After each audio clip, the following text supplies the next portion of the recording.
This is Senator Tom Garrett, and I want to welcome you to the 6th of our 2013 General Assembly Legislative Update videos. This week's segment I have decided to call Bills That I Wish I'd Thought of First Myself. And I want to talk about 3 bills that have come from the General Assembly this year that I'm very fond of and have been supportive of, and I think will make substantive, meaningful policy changes in the Commonwealth. The first is House Bill 1350. It's patroned by Delegate Dave Albo out of Northern Virginia, and what it does is it looks at how we teach our children.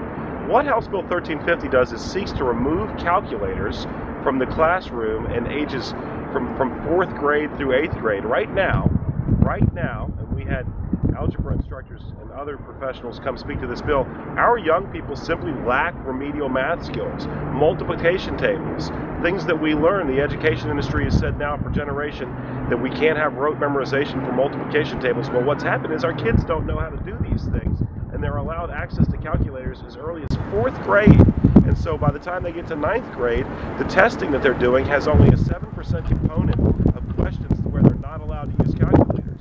And so whereas the teachers that spoke, good professionals who care about educating our children, said, look, this is as much about learning algebra as it is learning the logical problem-solving sequence. And when you're punching buttons on a machine, as opposed to learning how to work through these things in your head, you're not learning that problem-solving sequence. I thanked the professional educators who brought the bill.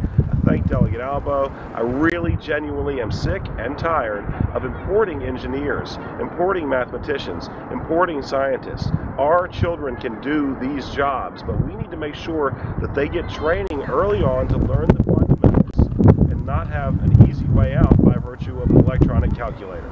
The second bills that I want to talk about are 2, both carried by Delegate Roxanne Robinson from Chesterfield, and they're on similar subject matter. One would allow discretion to be administered by a school, by local law enforcement, even by parents as to when it would be appropriate to file delinquency paperwork on young people.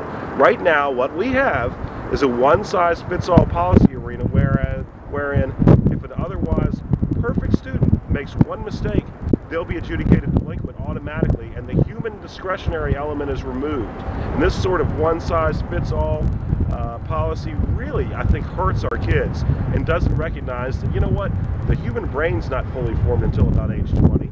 Good kids make bad mistakes sometimes, but we don't need to automatically throw them into a pool that they don't necessarily belong in otherwise. The second Delegate Robinson bill allows for discretion for mandatory expulsion offenses. We've come so far now, and the code in some instances is ambiguous enough that we have in other states, not so much in Virginia, kids being expelled for making the sign like they're shooting a gun with their hand, or for having, in one instance out of Virginia, a picture of the gun. And now in Virginia we do have mandatory expulsion policies for bringing weapons to school, and weapons include knives. Well, I would submit that not all knives are created equal, that a butter knife or a pen knife or a Boy Scout knife that's accidentally left in a backpack over a weekend should not subject a student to mandatory expulsion. But right now, it does. And so Delegate Robinson's bills fall into that category of good ideas that I wish I'd had first. It's good to be able to talk to you with some good news, but I'm proud of this legislation and some of our own that we've talked about over the past weeks.